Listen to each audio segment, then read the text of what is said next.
They said we were weird. That our look, our choices, our sounds wouldn't work. But music told me to listen to the Goin Off podcast with rap critic and muse. Darren, Grammy season has finally come to a close. Glory, hallelujah. Music's biggest night! That's a damn shame. Oh no, the state of things. Nowhere to go but down. Look, as I'm looking at this award, all I'm thinking is all the bigwigs, they're seeing this America train ain't working out. So they're packing all their shit, getting ready to leave, but they're putting on one last show for all the underlings, for all the poor folks. Like, oh, what? We had a lot of fun while it lasted, didn't we? Well, anyway, all these companies have divested to Ireland and all this shit, so peace out, bitches. You fucking made me think of, and I know you're gonna know what I'm talking about because we talked about Little Rascals before. If you like the show, you pay as you come out.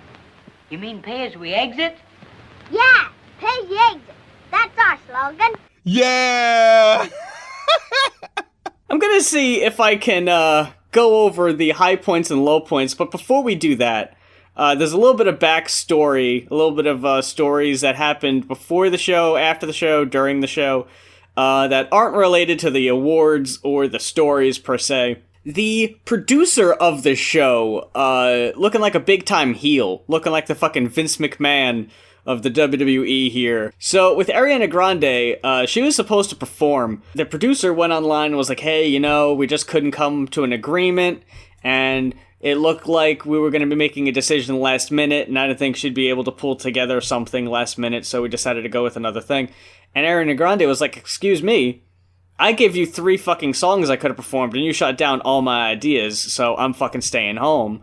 And instead of going to the fucking award show, she just spent her whole night on Instagram taking pictures of her in her Grammys dress. I guess she was watching, though. She was still watching the show, because Ariana Grande took to Twitter. It was when Cardi B won for Best Rap Album of the Year. She tweeted just 2 tweets that said trash and another one that said total bullshit, which people took as Ariana Grande being pissed that they snubbed Mac Miller. Oh. Some took it as a diss to Cardi, which she clarified, and she was like, no, it wasn't towards Cardi, it was about they invited Mac Miller's family out to be in the audience, and they didn't even give him the award. Yeah, it's like, that's not guaranteed, But, I mean... Yeah, I would say don't invite him if you don't... Because, I'm pretty sure when, Heath Ledger died, it was like, all right, bring the family, we're going to give it to him, you know what I mean? Right, yeah, this is different. And Nicki Minaj also had a little back and forth here. She put the producer on blast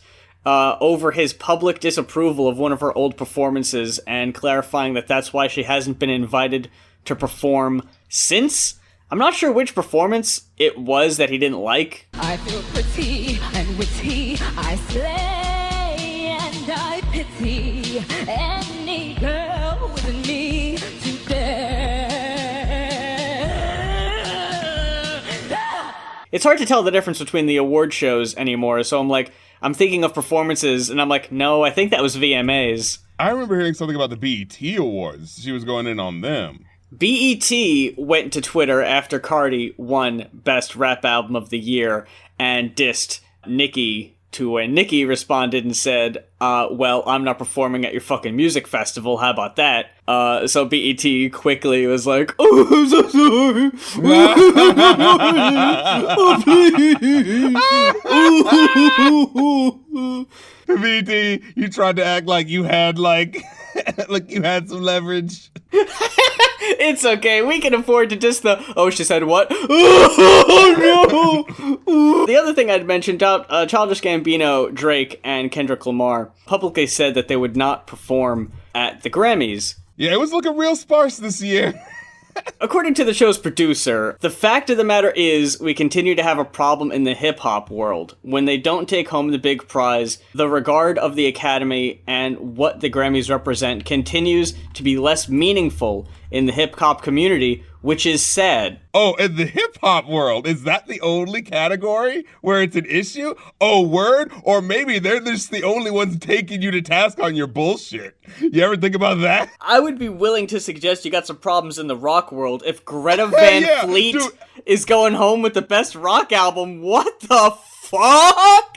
I just saw somebody say, like, literally none of the rock albums that were nominated were, like, what anyone would call, like, the best of the year. You don't have Kendrick performing, which is a shame because Kendrick's performance from last year's was one of the fucking best in recent memory. No, there had to have been some sort of blackout, because that's way too many big names not doing anything. Drake's not going to perform, but he's still going to go to the show and accept awards? Yeah, somebody made a point. They said, y'all submit y'all work to the Grammys every fucking year, but then y'all, in y'all songs, in y'all speeches, y'all talk about fuck the Grammys. You can't say fuck the Grammys and you submitting your shit every fucking year. And then you go so quick, y'all run so quick to go accept the goddamn award in front of everybody. I'm just like, it don't make no sense. It's not just Drake doing the shit. It's a lot of our faves who talk about fuck the Grammy, but they're trying to make sure that they still get nominated. So what is the actual truth? You can't tell somebody, and it's so interesting to me, how are you gonna be the one with all the clout, the money, the power, and all the awards,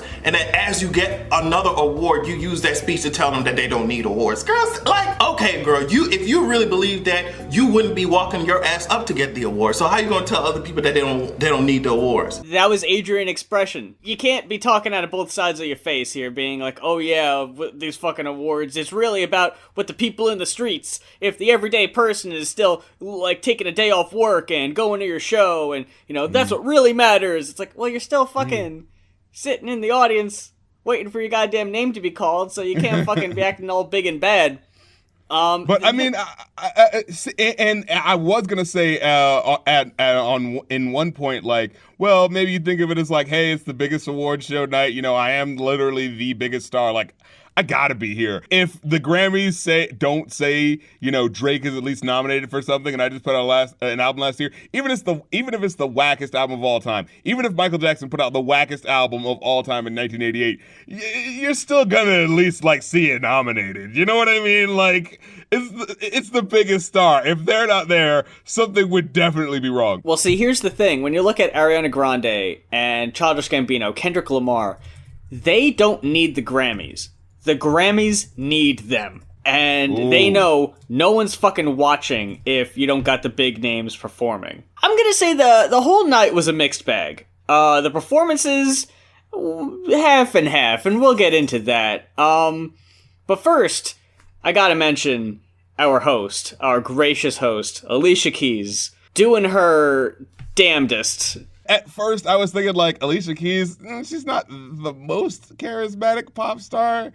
You know what I mean? But, dude, she pulled together some shit I absolutely loved the moment when she was doing the compilation of, like, man, I wish I would have wrote that song, and if I did, it would have sounded like this. I was like, that's so cool. Like, I liked having them, especially when she did the transition from In My Feelings to Boot Up. Like, you could tell that was a moment of, like, I was sitting in the studio one day and I was like, man, I heard these two songs. I was like, wouldn't it be cool if someone did, like, a mashup or something? That'll never happen. You know, like, you could tell that was, like, a genuine moment of, oh, shit, I'm hosting awards. Yo, I'm going to do that thing that I was thinking of. You know what I mean? I got a different impression, and not to say I didn't like the performance. I thought it was interesting, playing the two pianos at the same time.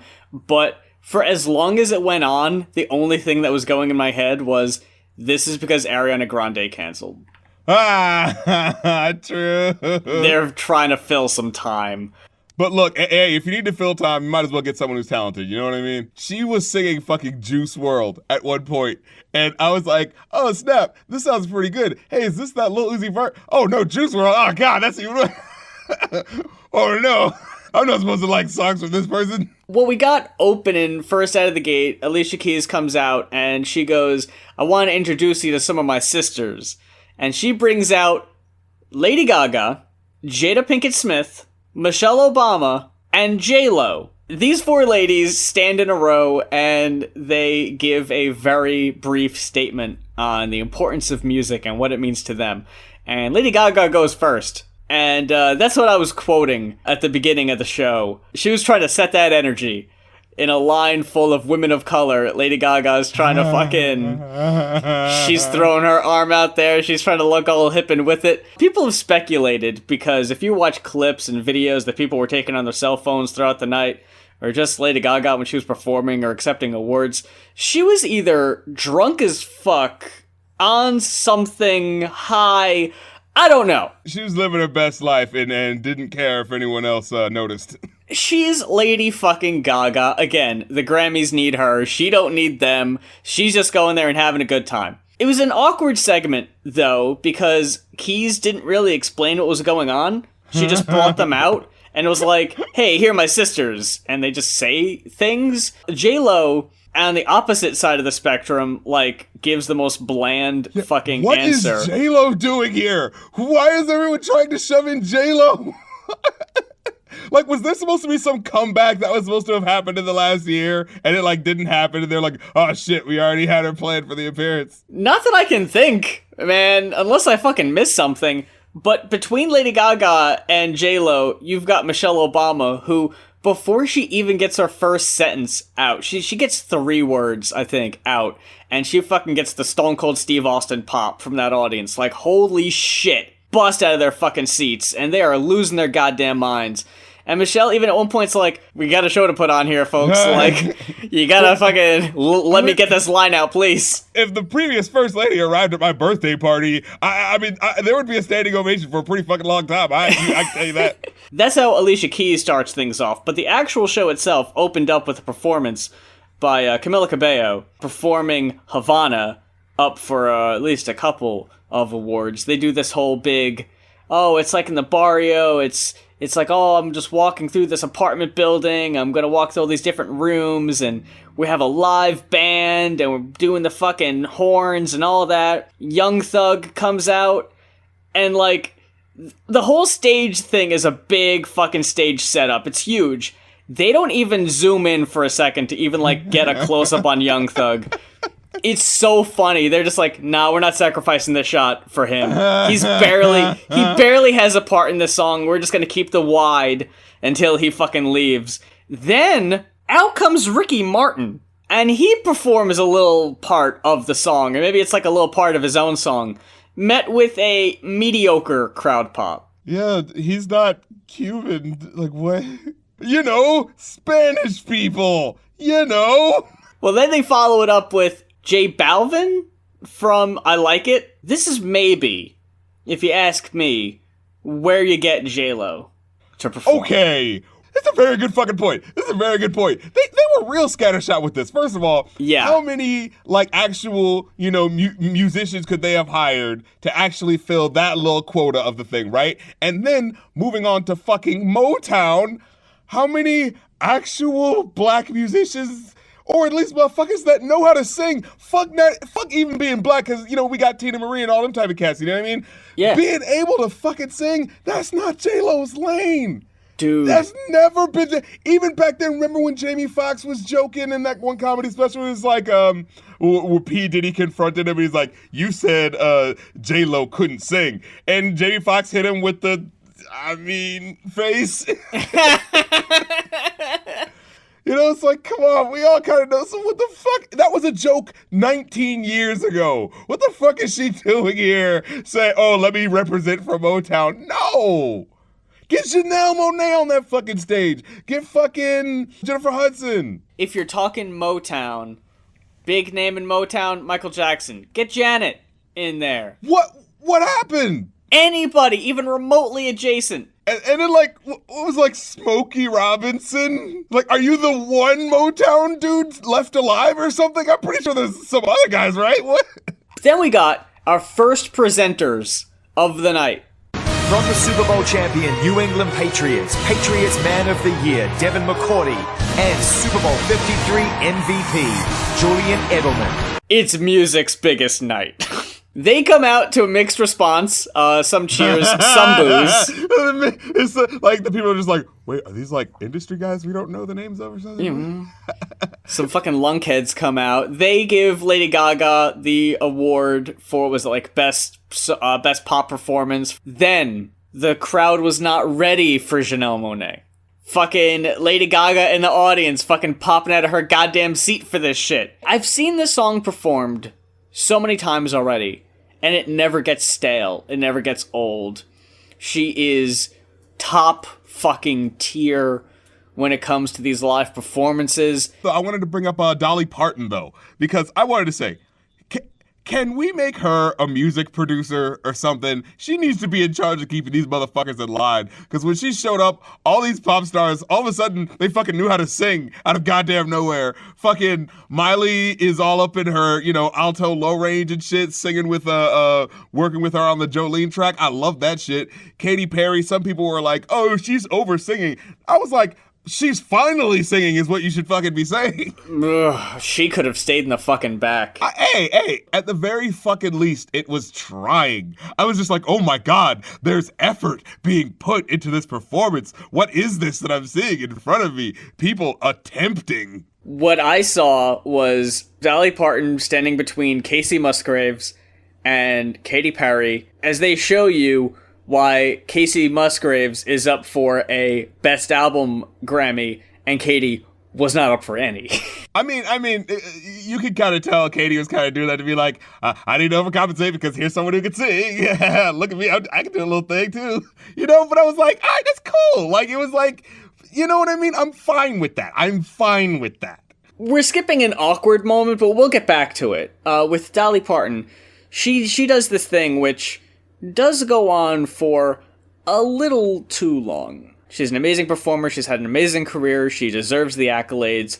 If you want to have her do a fucking 20-minute, 30-minute fucking thing, fine, whatever. But it did get a little old, and the audience looked like they were getting a little tired of it. Yeah, but I will say it did not feel like she had the energy the whole time. Oh, sure, no, of course not. I mean, she's getting up there too. And it was just like, yeah, that's what it felt like. It was just like anytime I was just like, it doesn't feel like she's like really getting into it, but it was just like, I mean, what are you gonna ask from her? Like, look, she's still singing the notes, she's still resonating those notes. That's what she's got for you, all right? If you've got Casey Musgraves and you've got Miley Cyrus, who is country adjacent, or at least Dolly Parton is her like godmother, so she's fine. I'm like, good. Stay over in that country lane. Don't fucking act like you know anything about what the fuck you were doing a couple of years ago. But then you got Katy Perry as the odd woman out. Now, my suggestion, why would you have Katy Perry when you could have Kesha? And I don't even know if Kesha was there, but my point is, on Kesha's album, she does a duet with Dolly Parton. And why is it relevant? It's because Kesha's mom wrote songs for Dolly Parton. Oh my God. Back in the day.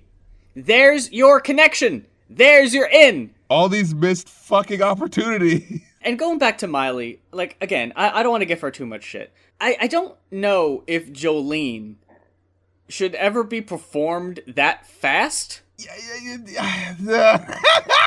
Every time you say something, I'm thinking like, man, yeah.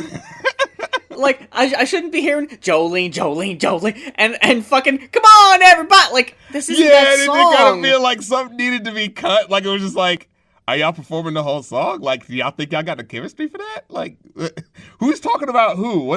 Did y'all think about how this would work? Like, is Dolly Parton talking about Miley Cyrus? Or is Miley Cyrus... Well, when she talks about Jolene, Don't Steal My Man, is she talking to Dolly Parton? They did the awkward, we're just gonna sing to each other bit, which was kind of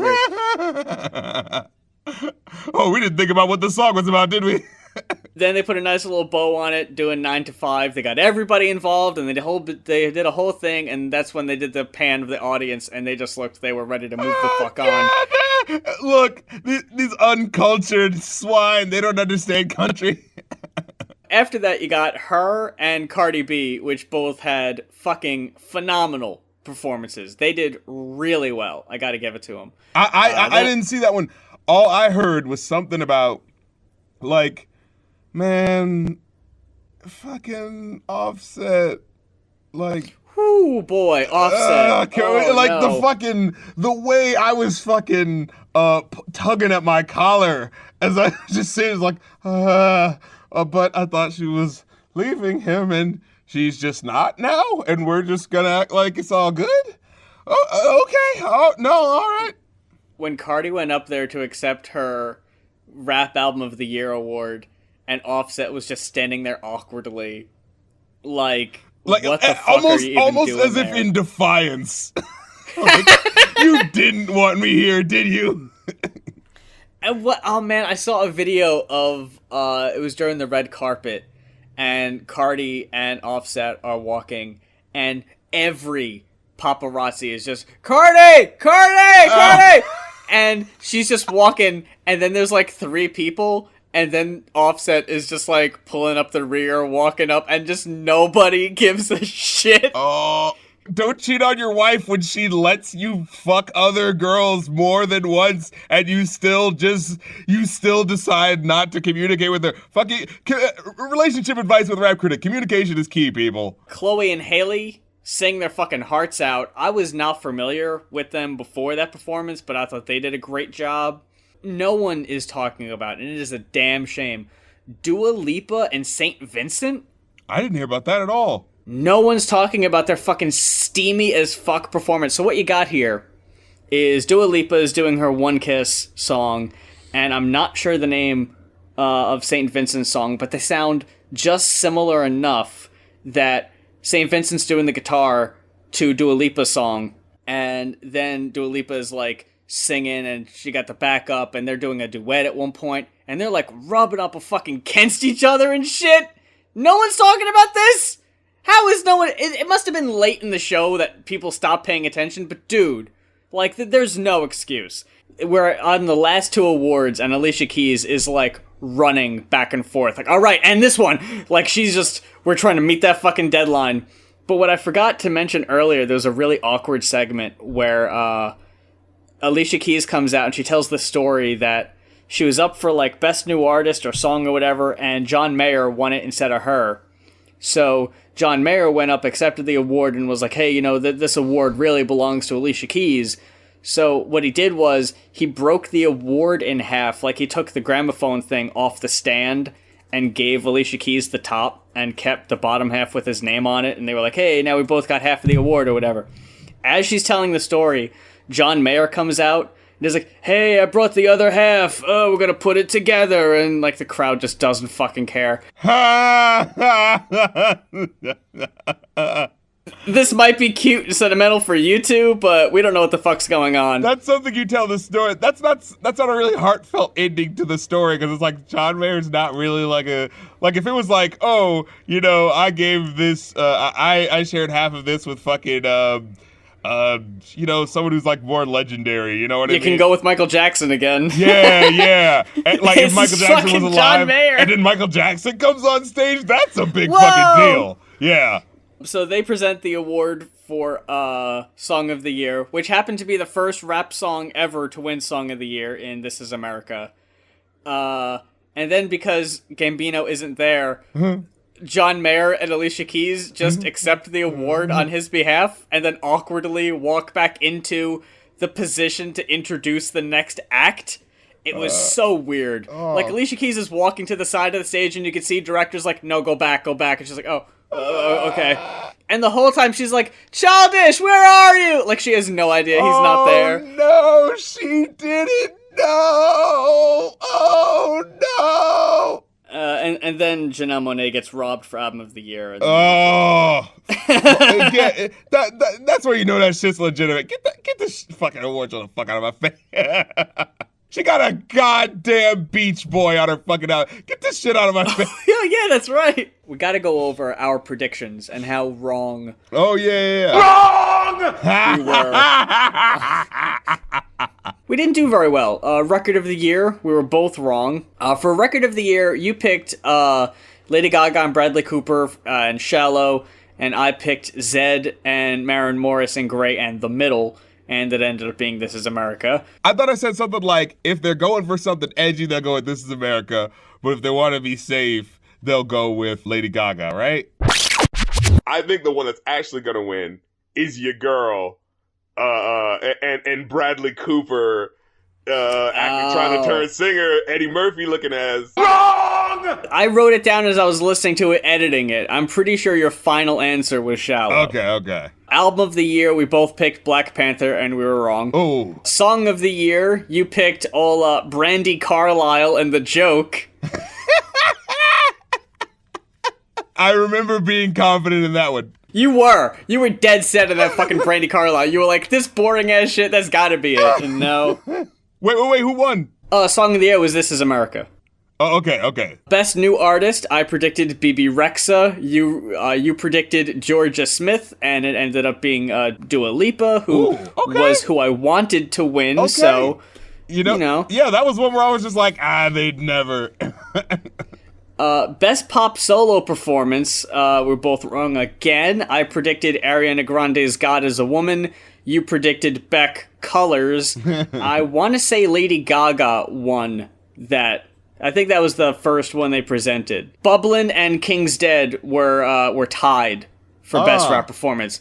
We both picked Drake's Nice for What. Wrong! Best pop solo performance. The winner was Lady Gaga for Joanne. Not the soundtrack. Yeah, fucking going back a ways. I could have swore that song was older, but... Yeah, I was like, wait a minute.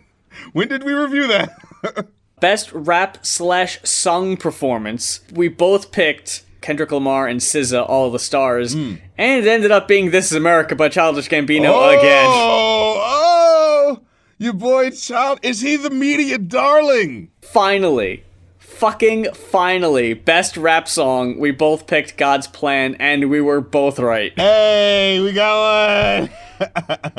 And here's the tiebreaker where I come one ahead in Best Rap Album. I predicted it would be Cardi B, Invasion of Privacy, and you predicted it would be Mac Miller, Swimming. Yeah. And it ended up being Cardi B. Look at that. But with that said, man, here's to another Grammy season in the books. And we'll be obligated to pay attention this time again next year because we have a podcast and for no other particular reason. Darren, we have 2 albums this week to discuss. One is a Patreon-requested album review, and another is a new release.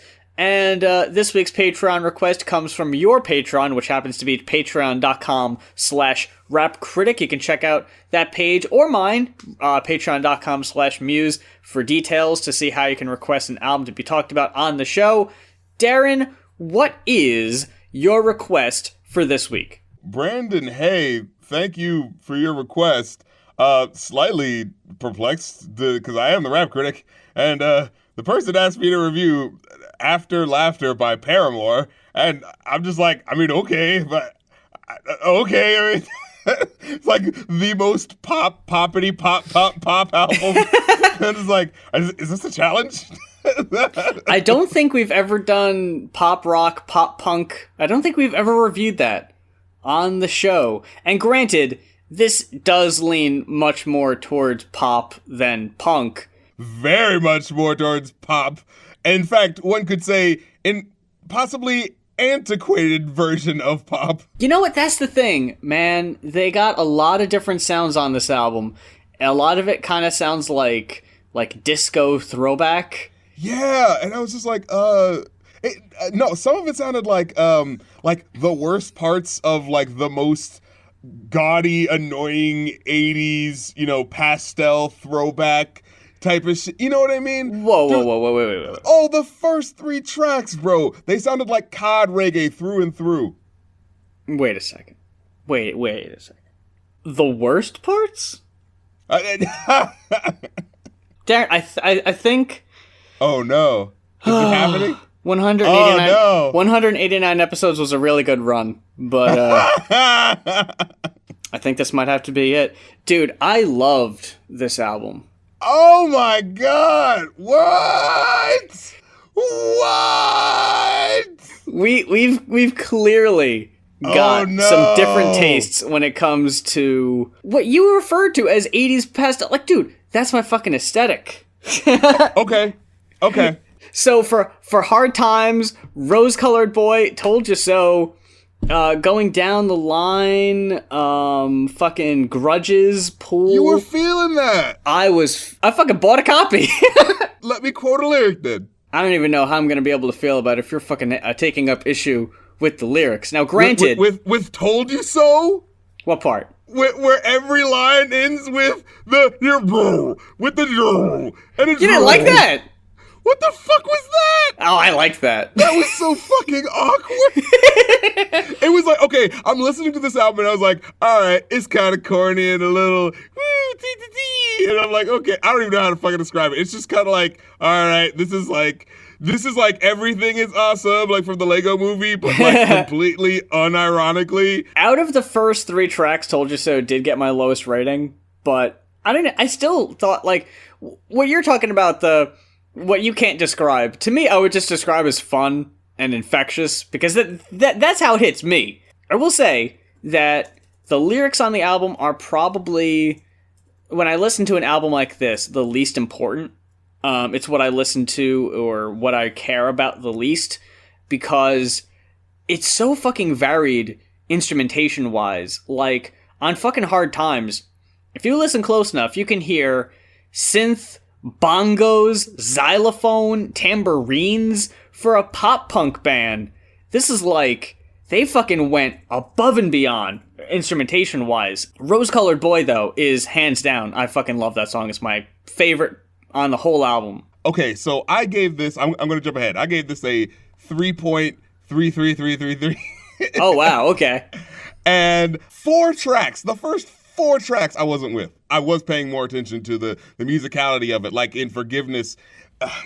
I just didn't like, it was going for a rockabilly sort of sound, but it was like really soft. It was like Dixie Chicks, light.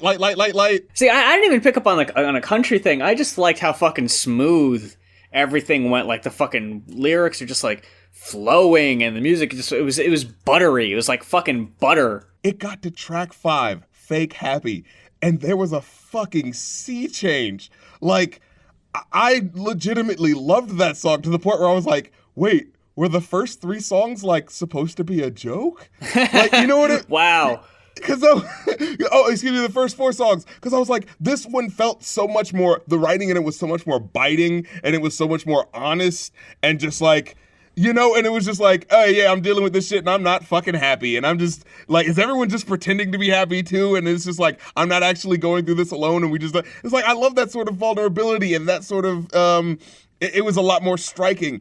And then fucking 26, I threw that one on my playlist immediately. I was like, oh shit. Man, that one, all I can say are those goddamn strings. Dude, I can't even describe it. Ooh. Like, it starts off like, yeah, it's some really cool strings going on in the background. If you're listening, you know, like, you pick up on that. But then by the fucking end, when it's like all there is and it's just swelling, or like, oh my god. It's almost kind of what I wish would have happened in Ariana's album. We'll get to that later. Yeah. Uh-huh. So, and then, yeah, when I got to Pool, I was like, the note I wrote was, hey, why do I like this album all of a sudden? Dude, that fucking song, it starts out sounding like a goddamn ice cream truck. Did you with pick the up on that? twinklings, low shit. Oh, yeah. Dude, between that and talking about pools and water and everything, and the album cover and just the overall aesthetic, like, this fucking felt like sitting in the fucking summer eating a goddamn popsicle from the fucking ice cream truck. But dude, like, when you're talking about the vulnerability in Fake Happy, I got a lot of that in Forgiveness too. And what I liked about Fake Happy, which maybe this is like a concept thing, I don't know, but it's kind of a rehash of Rose-Colored Boy lyrically. What you got here is the polar opposite in how it's presented, because with Rose-Colored Boy, it's extremely upbeat and poppy and dancey, and Fake Happy, not so much. It starts with the really, like, lo-fi recording, and then it transitions into, it's happy-ish. Like, it's not really, but, you know. If I go out tonight, dress up my fears, you think I look all right with these mascara tears? See, I'm gonna draw my lipstick wider than my mouth, and if the lights are low, they'll never see me frown. That was a lyric that I loved. That's like, so good. Yeah. Oh, shit. Okay. I hear you. There's a line in Pool that I really liked. And, I mean, just talk about the imagery and the overall feel. The drumming in this one was simple, but it fit and it was effective. the line, "You are the wave I could never tame. If I survive, I'll dive back in." A song just called Pool. You wouldn't really think, it's very unassuming, but there's so much going on. And just, oh my god, from going to Pool to Grudges, where it's like another really great drum beat. Like, by the end of it, how fucking intense the drumming gets. Like, it was originally like a 3.5, I bumped that shit up to a 4 just because of the drumming. The fucking woo into the fucking chorus, I loved that. It, like, the energy on this shit is so fucking good. It's so high energy. Going into fucking Caught in the Middle. Did you hear, like, accordion in the background of that one? The first note I wrote was, I was just thinking, I haven't written down many of the lyrics, and I think other than Rose-Colored Boy, the lyrics didn't particularly, like, stand out or pop out to me. Then the first lyric in this one is, I can't think of getting old, it only makes me want to die, and I can't think of who I was, it only makes me want to cry. I was like, oh, okay. Oh, there it is. Jot, jot, jot. and again, like a song with an opening line like that, it still feels fun as shit. It's got like a sort of island type vibe. I wrote down that it sounds like Tide is High by Blondie. Again, very simple guitar riff, but it goes a long way. I think what I like most about the album is how it manages to have such fun, upbeat sounding songs, but the subject matter is so not that. Do you watch Adventure Time at all? Yes. Does this album not sound like if they made like an Adventure Time movie and like this is the soundtrack to it? It does have a lot of the same tones. Yeah, I could see that. It does match up a good bit. There would be more, chiptune on it, but you get the idea. Yeah, a bit more ukulele. Like an Idol Worship, where it's like, it's kind of spooky, and it's kind of got like, what sound like organs going on, and it's such a fun sounding song, but then like, Haley's delivery goes to like borderline screaming at tense points at the end of the lines, and then it goes straight into like, la la la, like what? You were just screaming, and then it like immediately goes, la la, like I love that. I love the juxtaposition of like, I'm so fucking frustrated and anxious right now. I'm almost to the point of screaming. And then just like, it flicks a switch and then just, la, la. But then fucking No Friend. No Friend. Was there something wrong with the audio on your end? Because I tried listening to it with headphones and without, and I could not hear the dude in the background. I think that's the point. Okay, because I was just like, I'm really trying to hear this, and it's just, it's like, you know what it sounds like? It's like that, you know how when you hear someone on the phone and you're annoyed? Yeah. And yeah, that's what it feels like. It's just like, I don't want to listen to this. Because I'm just like trying to desperately figure out what the fuck you're saying. I thought it was really cool, but I thought it was a shame that you couldn't really make out what was being said. Like, if you look it up, you can kind of follow along with it.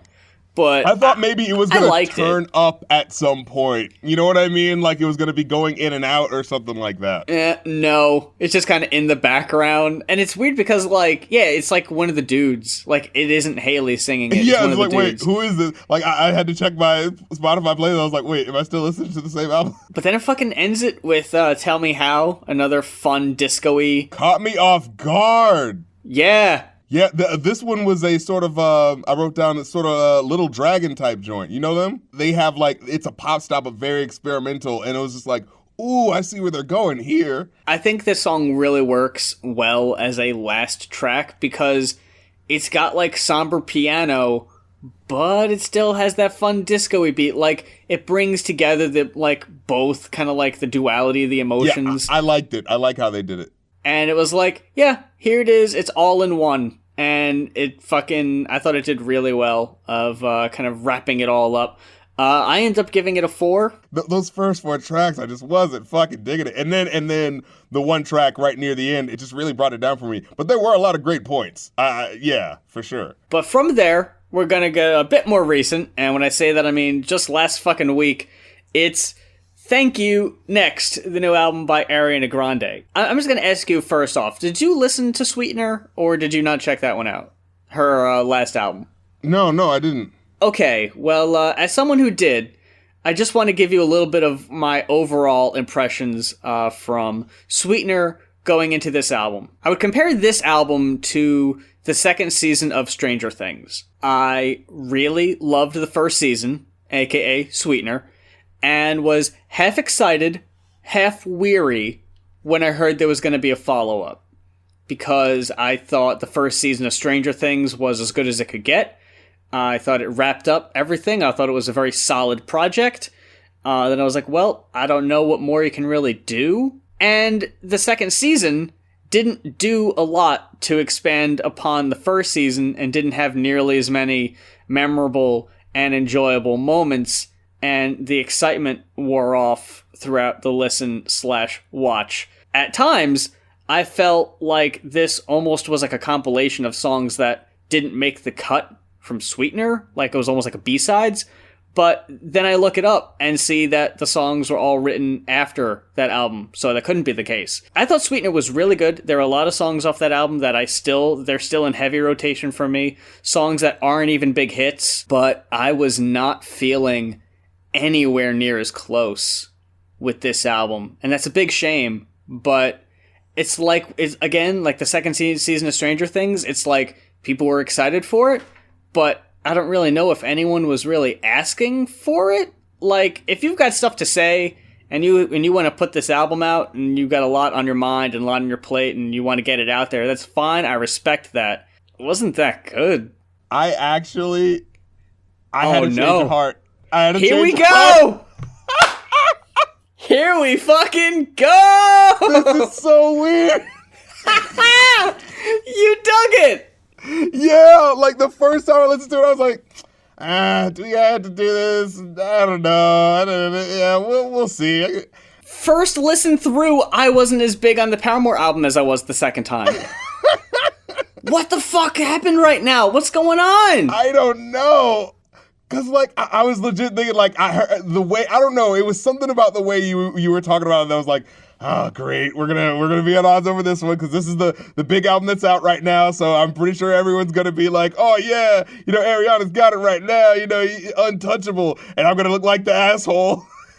And then I listened to it that second time, and the lyrics came together, they clicked for me. I listened to Imagine again, and I really understood, like, I really paid attention. When she got to the breakdown, when you have the build-up, and it's like, then she gets to, like, the Imagine point, and it's like there's so much playing with the music and the time during the build-up, and then when it gets to the hook, and there's, like, the Imagine, and then it's like, there's just, like, dead space sort of for you. Like, she's literally giving you time to imagine, like, man, if we were just together. And oh my God, with the build up. And then when it builds up to the lyric of, I just want to put my face in your neck or something like that, I was just like, oh, I was feeling it. And like I said, when it has the, at the end where she's just saying the word imagine, and it's just like, there's not that many lyrics, but it's not about the lyrics at that point. It's about all the buildup that's happening in the music. And it's like, that's what I'm talking about when I say, like, it's okay to have, like, simple lyrics and stuff like that, but there's got to be something else going on, you know what I mean?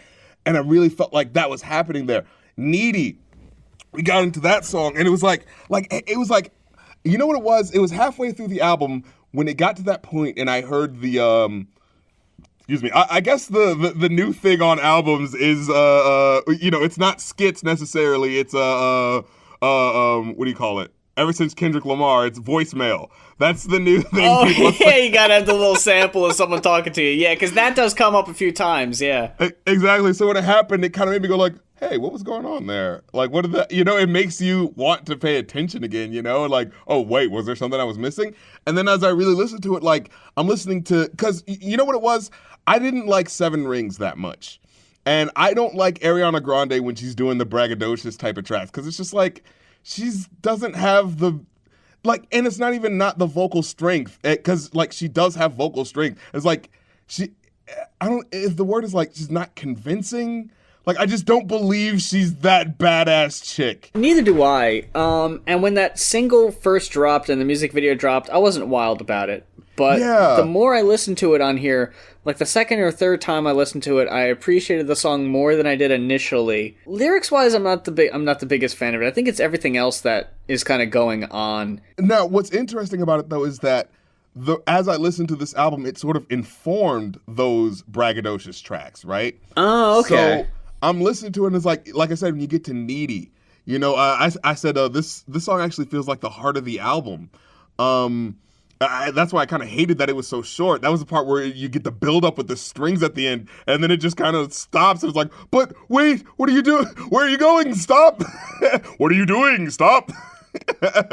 And well, the typical thing is like, oh, you know, girls that are needy, they're always, you know, texting too much and this, that, and the third. But, you know, what she says is like, if you take too long to hit me back, I can't promise you how I'll react, but all I can say is at least I'll wait for you.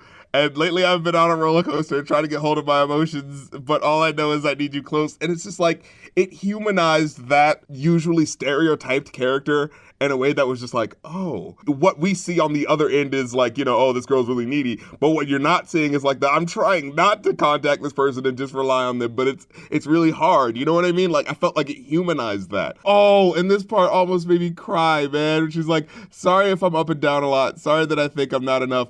And it was the way like the music sort of like opened up to allow this moment to happen where she says, and sorry if I say sorry way too much. It was just like, oh, Ariana, come here. No, it's okay. It's okay, baby. It's okay. You know, like. We're having the exact opposite because I wasn't feeling the first couple tracks on this one. Wow. Imagine is my lowest rated song on the album. No love. Ending a track by saying the word imagine 21 times, that got on my fucking nerves. Like, I really liked, like, the concept and the ideas in the song were sweet. Till I'm asleep on your chest, love how my face fits so good in your neck. That's a great line. That is a great line. And in my opinion, it could have been a smash fucking single if it were more upbeat, but it's a bit too simple musically, and it gets really boring with how repetitive it is. For me. I could see it, definitely. Like, for a song that's only 3.5 minutes, this felt so much longer. Like, if I were, the couple times I re-listened to it, I honestly skipped right ahead to Needy, because I was like, I don't need to hear Imagine again. Whenever I did hear the songs, right, where she's bragging, the next song, as a big point of fact, NASA, you know, it's like, ooh, I'm gonna brag, I'm gonna, you know, I don't even care. And it's just like, it so has either I'm not over it or I'm just not that convincing. You know what I mean? Yeah, I'm with you there. But the thing about it is, what's interesting is that as I paid attention to the songs that were more of the heart of what was going on, it kind of made the flexing seem like the fact that it wasn't that good kind of felt like it was part of it. Like, she's not that good at convincing you that she's a badass. Because she isn't. Didn't you just hear the last song? You know? Yeah. So it was just like, it kind of ironically helped. If I were to argue heart of the album, I would say that it's Ghostin'. Oh, man. Oh, man. Ghostin', Okay. in my opinion, is the best song on the album lyrically. Can we have a discussion a little bit about it? Because there's a bit of like what that song is actually about. At first I was like, I thought the song was going to be about how she's going through stuff. So she has to leave her boyfriend because she doesn't want him dealing with the fact that she won't be able to treat him right in the relationship, right? Like maybe there's something that she's still not over, some issue that she's still dealing with that won't allow her to, you know, give herself to him fully in a relationship. But then as the verse went on, she was like, you do it so well. You've been so understanding. You've been so good. And I'm putting you more than you ever should. I'm hating myself because you don't want to admit that it hurts you too. There's, especially like I said on Needy, there's this sense of like, maybe not mental illness necessarily, but like certainly like something that requires therapy that she's going through. Like issues with abandonment or something, you know, there's just something where she needs someone. But with this person, she's rejecting them for someone else.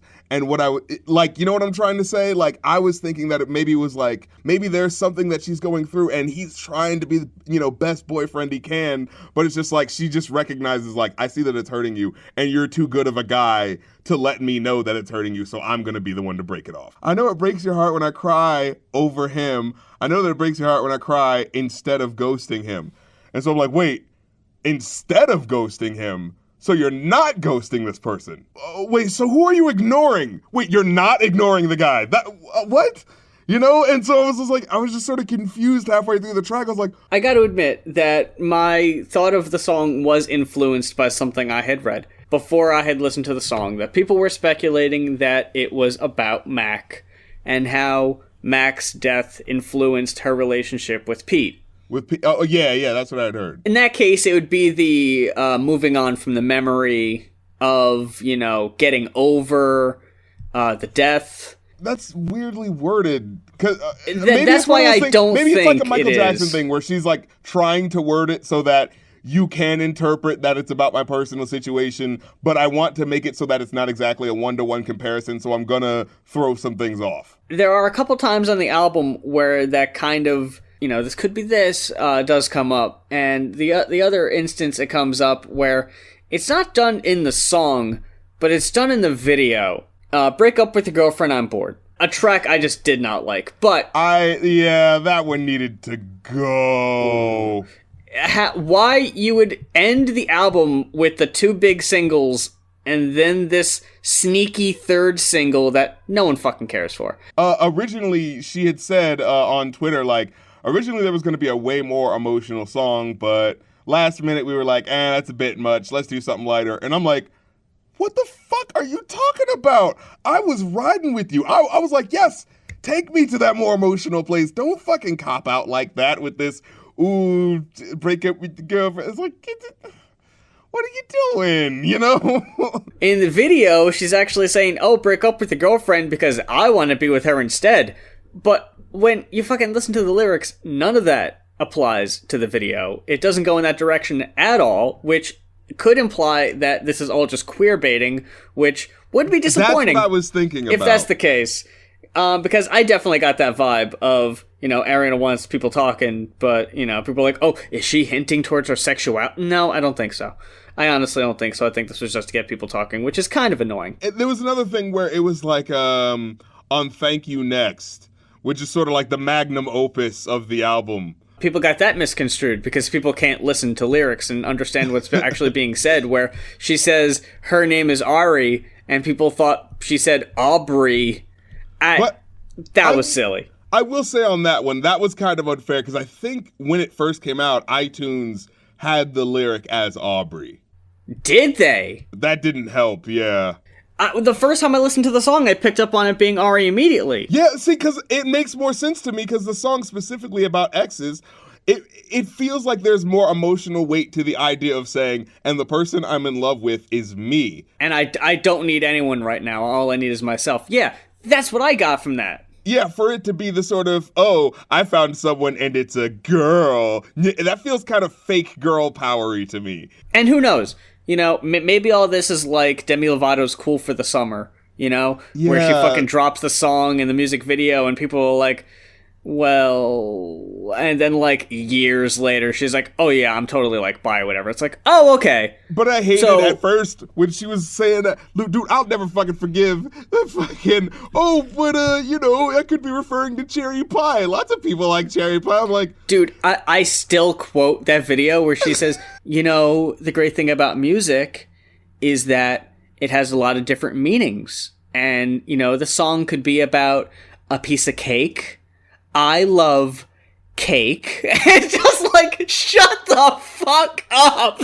Get out of here. Stop insulting my intelligence.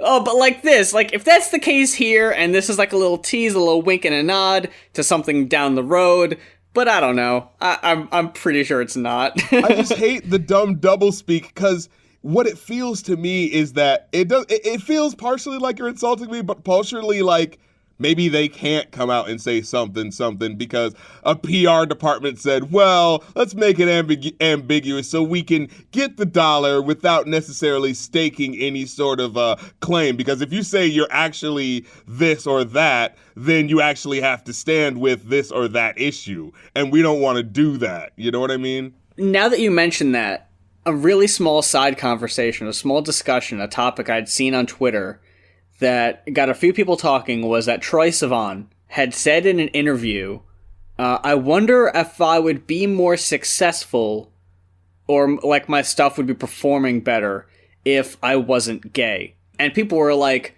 Well, fucking Elton John and Freddie Mercury and Get Sam that Smith. shit out of my face. All these people are gay and they do fine. See, here's the difference though. If you actually pay attention, tell me when, or at least how early in their careers, I was just about Elton to John say. and Freddie Mercury, and especially Sam Smith, fucking Troye Sivan on that album Bloom, which I don't really hear a lot of people talking about. I really liked that album. He specifically, explicitly is like, boy, this. And like, he lets you know that these songs are about other guys. There's a big hit song in there about anal sex.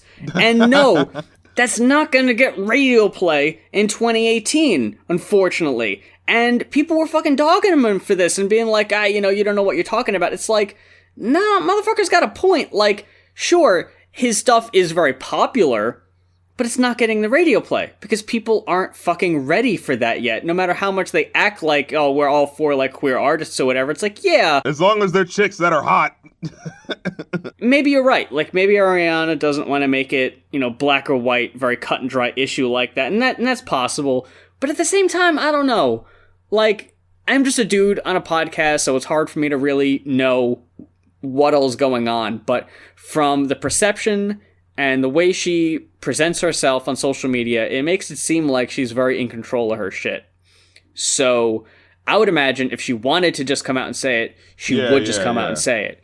And again, like, Ariana Grande is like fucking top 3 fucking big names right now. Like, I don't really know how much it would hurt, because at this point, if you're already an established act like she is, it's very rare that you're going to be taking steps back. Troy is still on that way up. There's still a really big segment of that American population that ain't trying to hear it. You know what I mean? Oh, absolutely. Abso-fucking-lutely. Especially if you're being very, very blunt.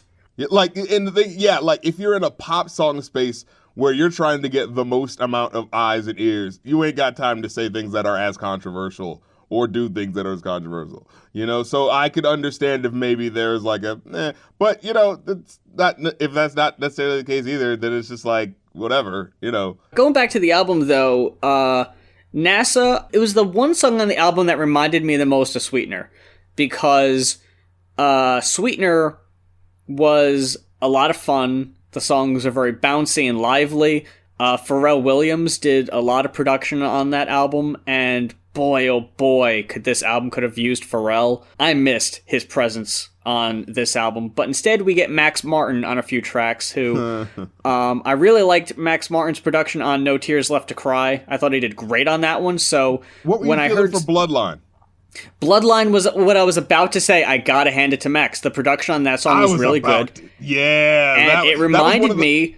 It reminded me of his production on Sweetener. Actually, it sounded a lot like it. Very full, very lush. Yeah, I thought that was when I really started to pay attention. Like, that was when I was like, okay. And when I was really paying attention to what she was saying, I don't want you in my bloodline. I was like, oh. He's like, hey, I just want to have a good time. I was like, I feel you. I will say, though, ever since the almost too high of pitch notes in Imagine, Ariana's been coasting. What was the one track in my head, I think?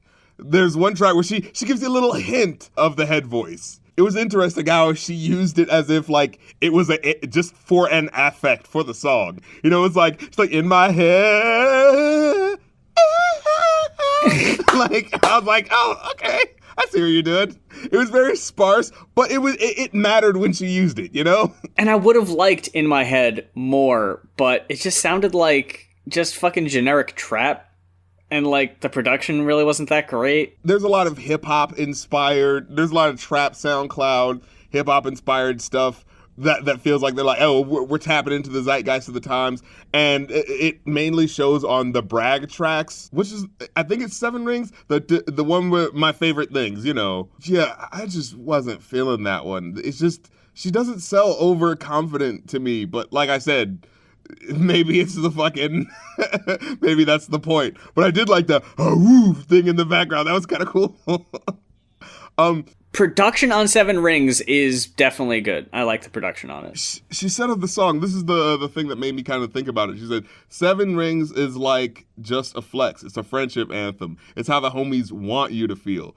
And I was like, yeah, that's what it sounds like. It sounds like, you know, feigned bravado to sort of placate your friends. Like, hey, look, I'm doing fine, man. I'm all right. Yeah, that's right. We are going to buy all these fucking, whoever says money can't buy happiness hasn't had as much money as I had.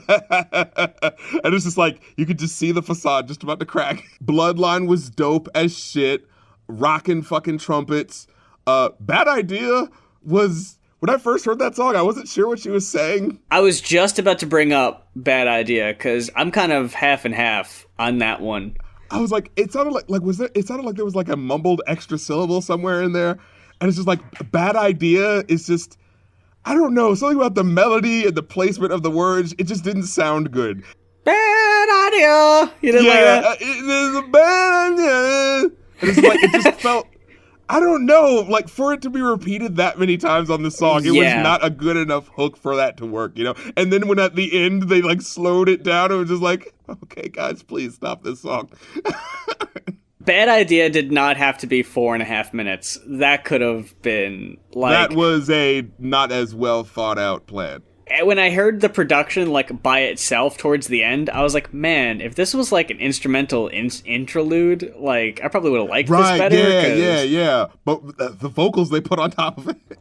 Yeah, when Ariana talks about, like, I've got a bad idea, wink, wink, it's like, we fucking heard songs like Dangerous Woman and Side to Side. That's exactly what I was thinking. You already did Dangerous Woman. We know you want to fuck. Like, you've been doing the fucking double entendre, wink winks, like little side glances. We all know what's going on. You've done this shit so much better than this. To chalk up sex as just, I've got a bad idea. Like, do ya?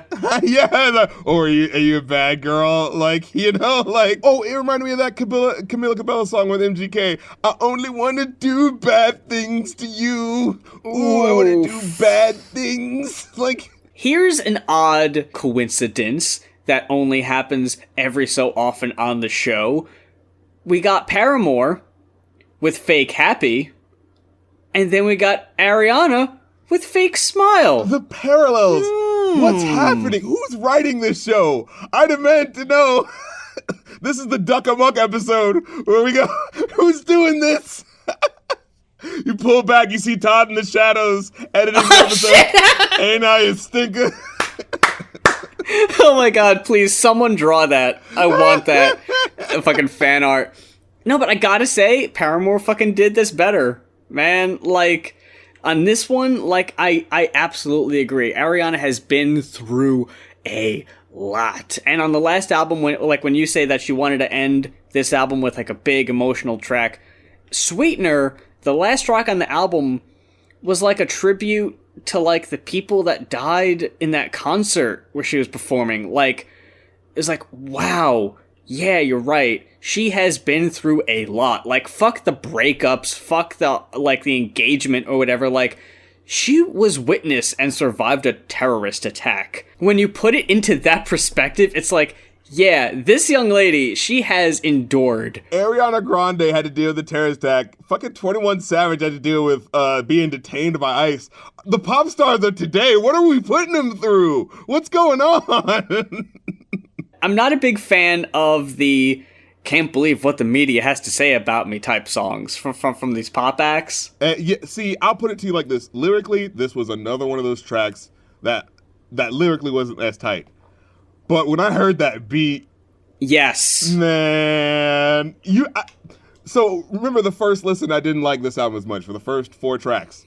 And then, it's almost as if Ariana was like, oh, you don't like this album, do you?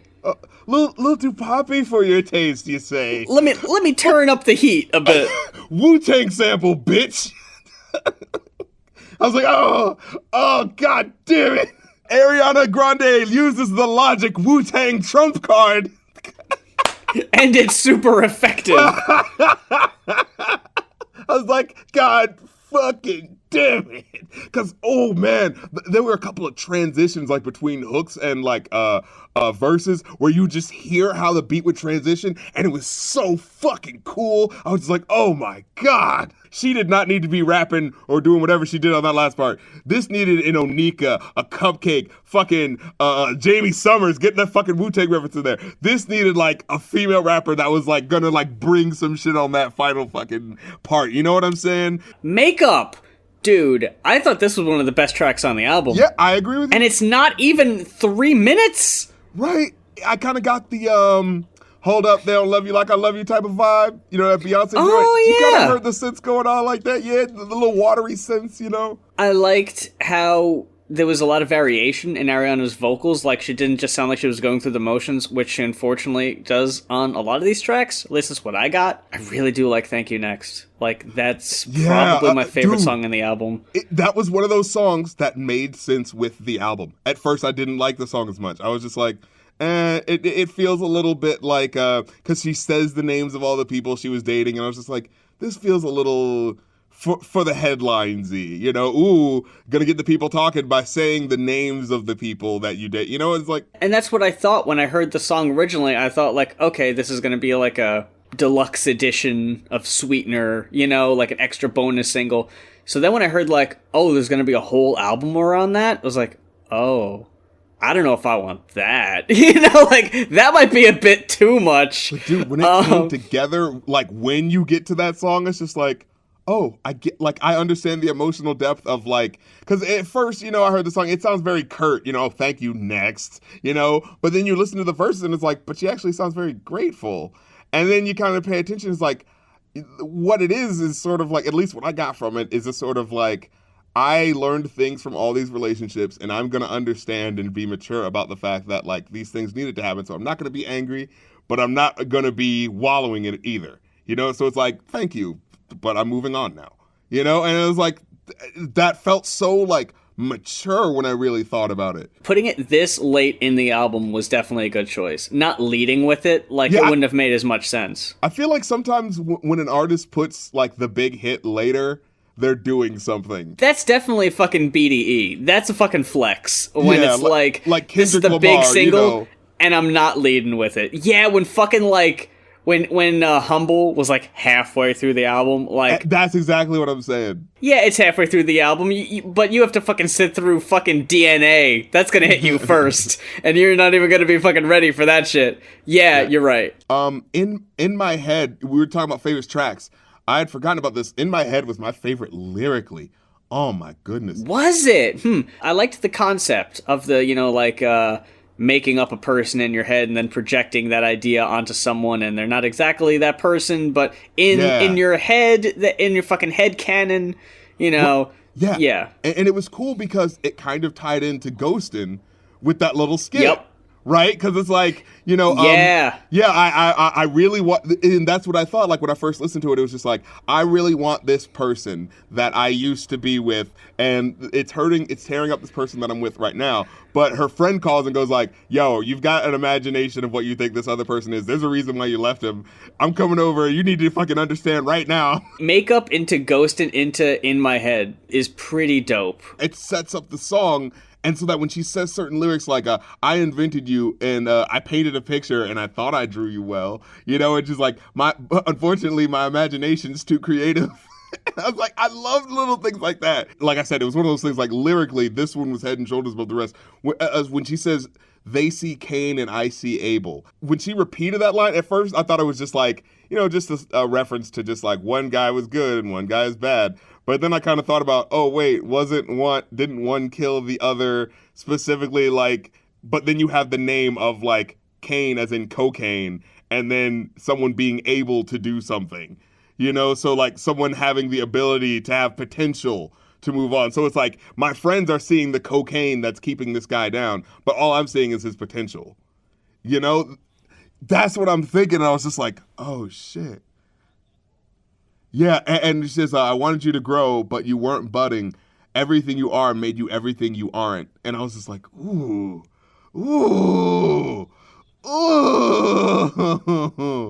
Like, man, I thought that shit was nice. This shit really surprised me, man. I was really caught off guard, but I really wish it hadn't ended with fucking break up with your girlfriend on board. Come on, man. Yeah, that's unfortunate. Overall, I got a 3, which was less than I expected. What did you come up with? I gave it a 4.5. When I realized how it came together as a project, I was just like, oh, these aren't just songs. She's going through a journey. You know what I mean? And I felt like that journey was really great, except for the times that were kind of corny. But then, even then, I was just like, but I kind of see the value in it. You know what I mean? Like, to the point where it's like, I could forgive, like, I could see people excusing every song that I think is not as good up until Break Up With Your Girlfriend on Board. And there's still going to be people defending that one. It's like, okay, what the fuck ever. Yeah, it's kind of like, all right, come on, dude. Yeah, all those songs, like you're saying, like, they're flex songs, but it's like, she doesn't have the bravado. She doesn't have the delivery to pull that off, you know? Like, I wasn't convinced anytime she was talking about, oh, I'm a bad bitch. And it's like, and I know she's a millionaire. Like, it's, you know? Like, it's not that I don't think she actually can buy all the things she's saying. When Ariana Grande says, you like my hair, gee, thanks, just bought it. It's like, well, I 100% believe you when you say that. But, like, also, I don't get the, ooh, yeah, fucking, like, I didn't really get a reaction from that line, but I think, like, if Cardi someone with B more... could have sold something like that a little better. Yes. You know? Yeah, it would have been like, yeah, but it's like, especially when it's so low-key, like, the delivery. Yeah, it's a little slow, yeah. It's like borderline whisper, almost. And it's, again, like Ariana Grande, she's shown time and time again her fucking vocal range, her ability, and, man, it's like, it just wasn't on here a you lot. think she didn't? Yeah. Okay. I think she was holding back. And, like, again, you know, that's up to you. You know, if you thought the, like what you had said, the personal journey, the things you had to say, the things you have to get off your chest, that was the energy that was necessary for these tracks, and that's fine. But, I don't know, a lot of the time I just thought that the songs could have used that extra oomph. You know, either it be the production or singing with a little bit more enthusiasms. But that about wraps it up for this week's episode of the Goin Off podcast. Big thanks to our folks requesting the albums on Patreon. Once again, those links are patreon.com/rapcritic and patreon.com/muse. Check out either page for details to see how you can request an album to be talked about on the show. You can follow us on Twitter, subscribe to us on YouTube, listen to our old episodes on SoundCloud, iTunes, and YouTube for the most part. Check us out on Teespring to see what slick merch we have available. And until next time for the Going Off podcast, I'm Muse. And I'm Rap Critic. And in 20 years, when everybody's giving their roses to Janelle Monáe and going, oh my God, greatest, best artist of our generation, don't say I didn't fucking tell y'all asses to give those flowers to her right now. I'm just saying. Don't say I didn't tell you.